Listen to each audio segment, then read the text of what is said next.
Hello guys, CPC আর অনেকদিন হয়ে গেল আপনাদের জন্য একটা বাজেট বা মিড রেঞ্জ ক্যাটাগরির পিসি বিল্ডের ভিডিও নিয়ে আসছি না।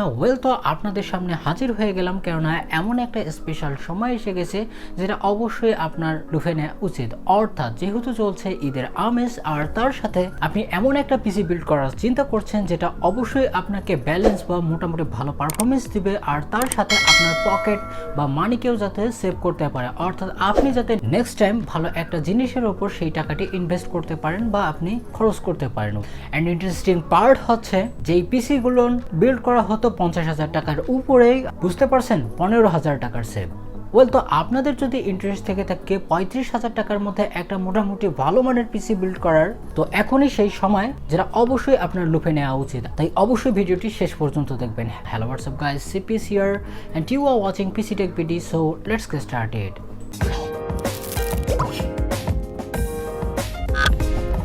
তো প্রথমে আপনাদেরকে বলে দেই, এই যে বিল্ডটি হবে বা প্রপার সিস্টেম, এটি কাদের জন্য। অর্থাৎ আপনাদের মধ্যে যারা উইদাউট গ্রাফিক্স কার্ড গেমিং করতে চান ক্যাজুয়ালি, অথবা আপনি একজন ভিডিও এডিটর অথবা ফ্রিল্যান্সার হয়ে থাকেন, অথবা ছোটোখাটো একটু টুকিটাকি কাজ করতে চান এডিটিং বা যে কোনো ধরনের প্রফেশনাল ওয়ার্কে, তো সেক্ষেত্রে এই জিনিসটি আপনার জন্য পারফেক্ট হতে পারে। কেননা আমরা এখানে সিপিইউ হিসেবে বেছে নিয়েছি Ryzen 550-600G এর মতো লেজেন্ডারি এবং অনেক পপুলার একটি সিপিইউ, যা কোনোভাবেই কাউকে এখনো পর্যন্ত নিরাশ করেনি যে প্রাইসে বর্তমানে আসছে। অর্থাৎ এটিকে বেছে নেওয়ার একটাই কারণ, আপনারা যদি এই সিপিইউটি মার্কেটে খোঁজেন অ্যারাউন্ড আপনি পেয়ে যাবেন 12,000 থেকে 12,500 টাকার মধ্যেই।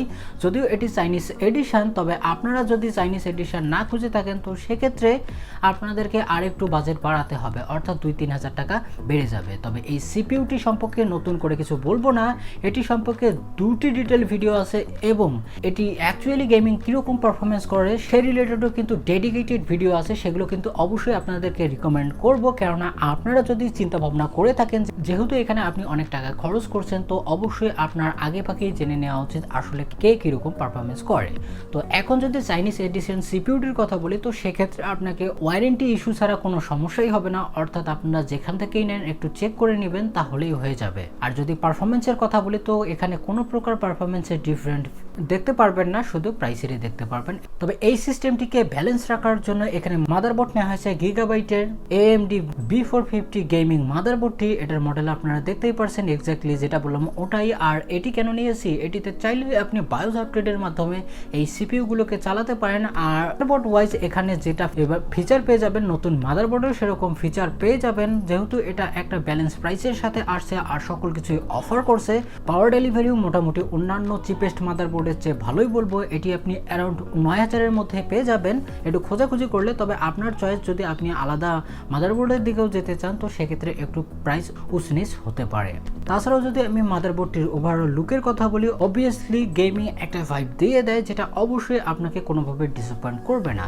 তারপরে যদি আমি মেমোরির কথা বলি, যেটা প্রায় অনেক দিন থেকে আপনাদেরকে রিকমেন্ড করে আসি, সেটি হচ্ছে PNY এর এক্সেলারেট সিরিজের 3200 MHz এর CL16 মেমোরির কিট, যার প্রাইস 8GB একটাই করে আপনার পড়ে যাবে 2500 টাকা সর্বোচ্চ, দুইটা কিনলে হচ্ছে 5,000 টাকা। 16 GB অফ মেমোরি পেয়ে যাচ্ছেন এই বিল্ডেই। তবে যদি আমি স্টোরেজের কথা বলি, তো সেক্ষেত্রে এখানে 256GB ল্যাক্সারের NM620 মতো M.2 Nvme SSD ব্যবহার করব, যেখানে অবশ্যই আমরা একটা blazing fast read and sequential ride speed পেয়ে যাব। আর এটি অ্যারাউন্ড আপনি 26 থেকে 2700 টাকার মধ্যেই পেয়ে যাবেন মার্কেটে। আর এটার কোয়ালিটি মোটামুটি ভালোই বলা যেতেই পারে, এখনও পর্যন্ত কোনো ফল্টি রেজাল্ট আসেনি। আর যেটা এই প্রাইসের মধ্যে এই SSDটি অফার করছে, যা আমার চোখে অন্যান্য SSD পড়েনি। আর এটি কিন্তু Gen 3/4, তাই আপনাকে কোনো প্রকার সমস্যা পোহাতে হবে না। আর সকল সিস্টেমকে পাওয়ার দিতে আমরা নিয়েছি Gamdious Kartos সিরিজের E1500 নামে যে পাওয়ার সাপ্লাইটি আছে, এটি অনেক পপুলার। এর আগেও আপনাদেরকে রিকমেন্ড করেছিলাম, যেটা রেটিং অবশ্যই আমরা ভালো বলতেই পারি। আর তার সাথে আপনি 3 ইয়ার্সের ওয়ারেন্টি পেয়ে যাবেন। তবে আপনাকে টেনশন নিতে হবে না, যেহেতু এটা একটা APU বেসড বিল্ড হবে, তো সেক্ষেত্রে পাওয়ার নিয়ে কোনো চিন্তা করার প্রয়োজন নেই। চাইলে আপনারা GTX 1660 সুপার অথবা RTX 2060 মতো GPU এর সাথে পেয়ার করে দিতে পারেন, তবুও কিন্তু রিকোয়ারমেন্ট ফুলফিল হয়ে যাবে। তারপরে যদি আমরা কেসের দিকে দেখি তো সেক্ষেত্রে আমি একটা কথা আপনাদেরকে বারবার বলি যে আপনাদের যেটা চয়েস সেটাই কিন্তু আপনারা প্রাধান্য দেবেন, কেননা at the end of the day আপনি যে পিসিটা বিল্ড করছেন সেটার লুক কিন্তু আপনার কাছেই ম্যাটার করে, অথবা আপনি যদি কাউকে দেখাতে চান। তো সেক্ষেত্রে আপনারা যদি কনফিউজ হয়ে থাকেন যে ব্যালেন্স একটা বিষয়ের জন্য আমাদের কোনটা নেওয়া উচিত, রেকমেন্ড করতে পারি রেভেঞ্জের A1 মিড টাওয়ার গেমিং কেসটি, যেটা অবভিয়াসলি একটা RGB কেস, আর এর সাথে আপনি প্রি ইনস্টল RGB 3টা ফ্যান পেয়ে যাবেন 120 মিলিমিটারের। তবে আপনাকে আরেকটা খরচ করতে হবে হয়তোবা রেয়ারের জন্য। তবে এখানে আরেকটা কথা বলতে ভুলে গেছিলাম, RGB কিন্তু আপনাদের পাওয়ার সাপ্লাইতেও থাকছে, অর্থাৎ মোর FPS আপনি এটা 2800 থেকে 2850 এর মধ্যেই পেয়ে যাবেন, যা অবশ্যই আপনাকে একটা বেটার ভ্যালু প্রোভাইড করবে। অর্থাৎ 4000 টাকার কেসের মধ্যেও কিন্তু প্রায় একই রকমের ম্যাটেরিয়ালস আপনি পেয়ে যাবেন। তো সেক্ষেত্রে দুই একটা বিষয়কে কম্প্রোমাইজ করে যদি আমরা বাজেটটা নিচে নেমে আনতে পারি তো অবশ্যই সেটা আমাদের জন্য বেনিফিশিয়াল হবে।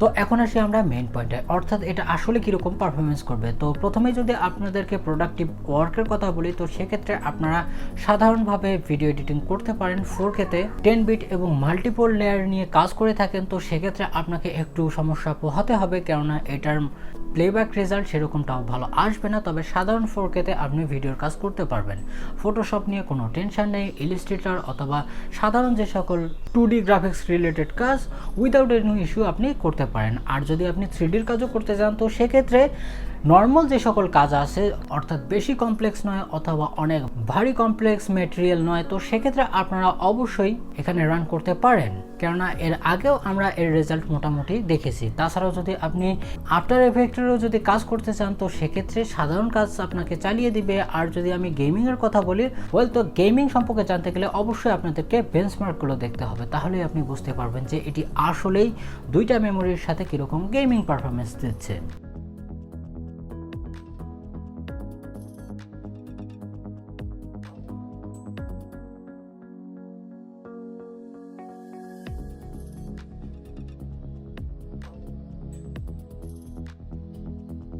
তো বেঞ্চমার্ক দেখার পর একটা জিনিস তো ক্লিয়ার, আপনাদেরকে যে পারফরমেন্স অফার করছে যে প্রাইসে থেকে অবশ্যই সেটাকে আমি একটা পারফেক্ট অপশন বলতেই পারি, কেননা আদার্স যে সকল CPU বা APU আছে সেটি কিন্তু এরকমটা অফার করছে না। তবে বলা যেতেই পারে এটি একটা ব্যালেন্স পারফরমেন্স এবং ভ্যালু ফর মানি দুটাকেই একসাথেই কম্বাইন করেছে।